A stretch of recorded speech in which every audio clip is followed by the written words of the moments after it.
Okay, now this is flowering dogwood, and if you remember our discussion about opposite and alternate trees, MAD, maple, ash, D, dogwood, this should be opposite leaf arrangement.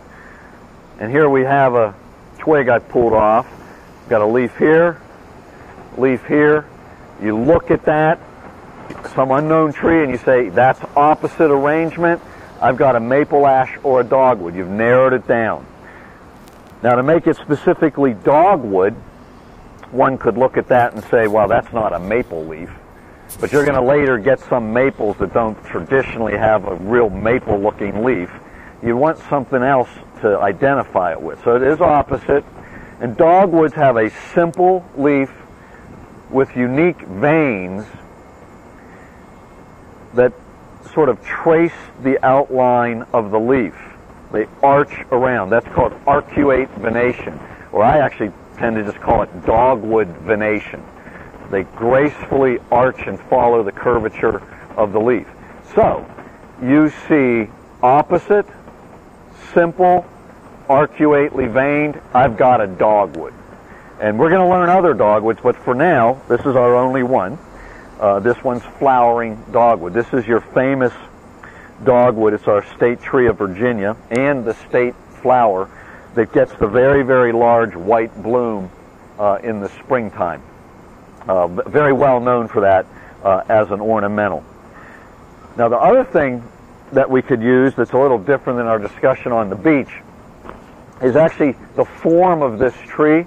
Dogwood branches, well, as dogwoods grow, they tend to grow in tight little arches. Here, I'll pull the leaves off this one, where that's got a little broken piece of a circle. They kind of have branches like if you held your hand like this, like you're holding a goblet. And that repeats over time. The branches are like this. Fairly well known for having that shape. Didn't mention anything like that when we did the beach. Now the bark, that's very different than the beech. This starts out very, very smooth, but it quickly becomes very, very finely blocky. Real tight little broken squares in the bark. So this, in comparison to beech, nothing similar at all in the bark. So you can learn to start looking at the bark more and more.